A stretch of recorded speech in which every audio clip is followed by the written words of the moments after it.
Bago kami tuloy ang umuwi mula sa aming Abra adventure, may isa pa tayong exciting na side trip. This time, we're going to explore the historic city of Vigan. Siyempre, hindi pwedeng palampasin ang kanilang sikat na food trip, ang Vigan Empanada at Longganisa. Pero bago tayo makarating doon, dadaan muna tayo sa Quirino Bridge, ang lumang tulay na ngayon ay isa sa mga sikat na photo spot sa Ilocos Sur. Tulay siyang bakal, pero yung kanyang gitna ay wala na. Nandito na kami sa Vigan, Ilocos Sur. Isa pong special na empanada, saka isang okoy. Para napakalaki. Kasi laki ng mukha ko. Eto, dito pala yung paradahan ng mga kabesa. Tara na! Samahan nyo kami as we savor the last leg of our journey with good food, beautiful views, and unforgettable memories. Tara! Biyahe tayo! Hi! Good morning! This is our last day in Abra. And for our itinerary, bago kami umuwi sa San Miguel, Bulacan, pupunta kami sa Calle Crisologo sa Vigan City, Ilocos Sur. Kaya tara, let's go! Ayan, good morning mga kabiyahe. Bago tayo umuwi ng Bulacan, dumaan muna tayo sa Vigan. Kain lang tayo ulit ng empanada nila. Mula dito sa Banggit, halos nasa 1.5 oras ang biyahe natin. Ayan, medyo makulimlim panahon natin ngayon. Sana wag nga tayong abutan ng ulan.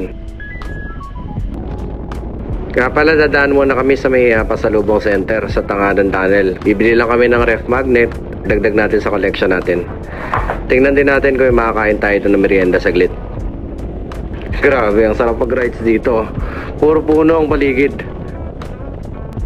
Ayan na, dadaan na ulit tayo sa tunnel. At syempre, bubusino tayo ulit dito.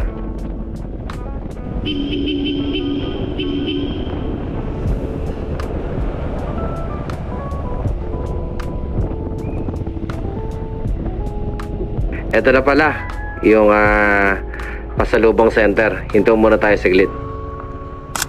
Ayan, so nandito na kami sa may Tangadan Tunnel. Ayan na. Pasok kami dito sa may Abra pasalubong center. Bili tayo ng mga kanilang produkto.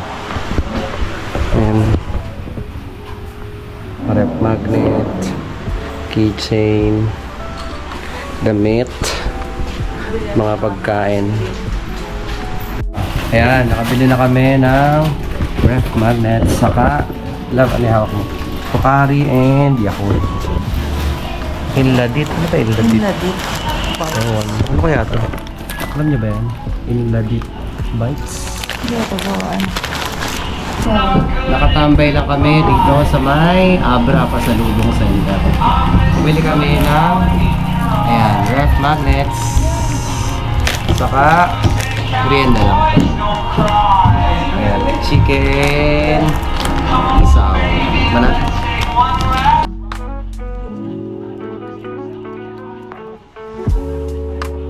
Ayan, dire-diretso na tayo mga kabiyahe.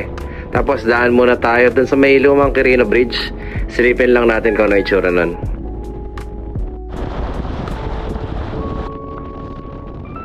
Alright, ito yung dinadaanan natin ngayon. Ito yung bagong Quirino Bridge at may kahabaan ito. Sa dulo, liliko tayo sa kanan para mapuntahan natin yung lumang tulay, yung nasira. Ito, dito na tayo kakanan.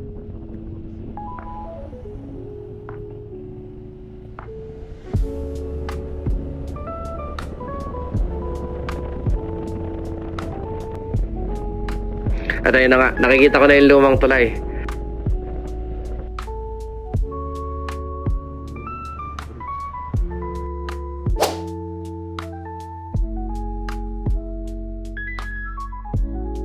Andito na kami sa lumang Quirino Bridge sa Santa, Ilocos Sur. Ayan, kung mapapansin ninyo, tulay siyang bakal, pero yung kanyang gitna ay wala na. Tinangay ng agos ng ilog dahil siguro sa mga nagdaang bagyo. Ayun na ang bagong Quirino Bridge. Ang lumang Quirino Bridge sa Ilocos Sur, na kilala rin bilang Bantay Bridge, ay isang makasaysayang tulay na tumatawid sa Abra River at nagdurugtong sa mga bayan ng Santa at Bantay. Noong una, ito ang pangunahing daanan papasok sa Vigan bago itinayo ang bagong Quirino Bridge sa tabi nito. Ngayon, hindi na ito ginagamit para sa mga sasakyan pero nananatili itong paboritong pasyalan ng mga turista. Mula dito sa tulay na to, nasa 40 minutes na lang yung bago tayo makarating sa Vigan. Saglit na lang tayo babiyahe. Ayan na, nakikita nyo na. Kakaliwa tayo dyan papasok sa City of Vigan.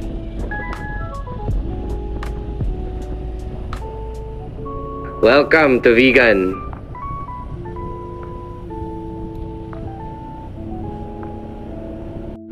Ito yung Kapitolyo ng Ilocos Sur. Kakaliwa tayo doon tayo mag-park pa sa may City Hall.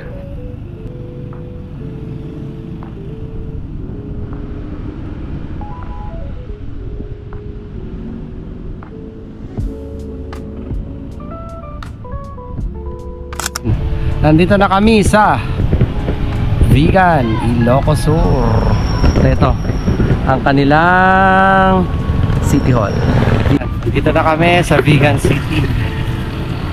Dito na kami manananghalian. Ito, dito pala yung paradahan ng mga kalesa. Ayan. Kalesa. Dito na kami sa Calle Crisologo. Ayan. Dito kami kakain ng tanghalian. Pasok tayo.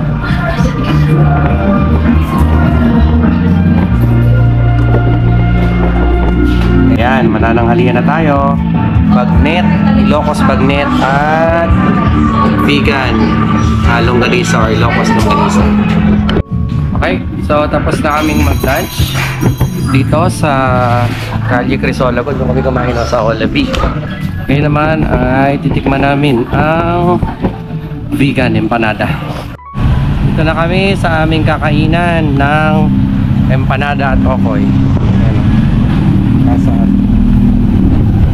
Saan tayo?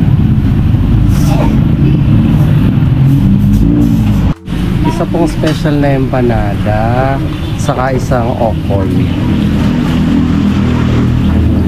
80 pesos yung special at 80 pesos din yung okoy. Ayan, pina-flat yung pinakapita or wrapper ng ating empanada.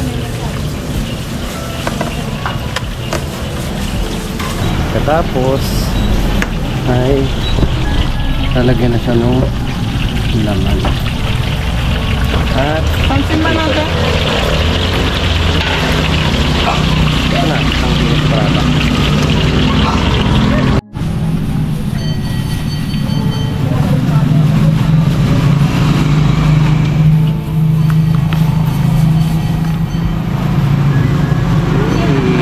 Ito ang nilalagay.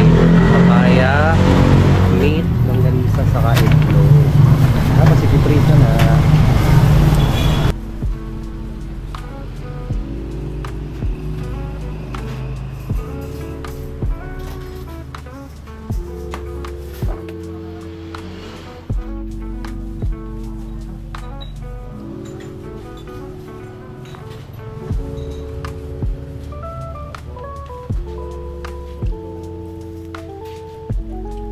Dumating na ang aming pagkain ng special Vigan Empanada at okoy. Ayan na, kain na tayo. Hindi na makain yung empanada. Parang napakalaki. Kasi laki ng mukha ko. Tara na, kain tayo.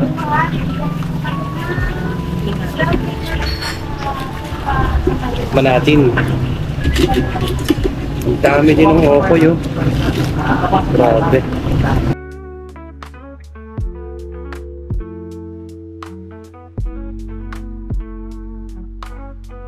Calle Crisologo is one of the most famous tourist spots in Vigan City, Ilocos Sur. It is a well-preserved Spanish-era street na parang bumalik ka sa panahon ng 16th century. The cobblestone streets, lumang bahay, at antique shops make it feel very nostalgic and Instagrammable. Siyempre, hindi kompleto ang food trip kung walang dessert. Ayan, kain tayo ng ice cream. Ayan. avocado ice cream ng Vanchis Ice Cream. Bili tayo ng chichacorn. May garlic din po, tsaka cheese. May ibang flavor. O, ayun. Yung pala, merong barbecue. Merong garlic. Asan po yung cheese? Ito yung cheese. Ayun pala. Okay. Ayan. Tapos na kami dito sa Vigan City. At pauwi na kami sa aming bayan sa San Miguel, Bulacan. Tara. Bye-bye.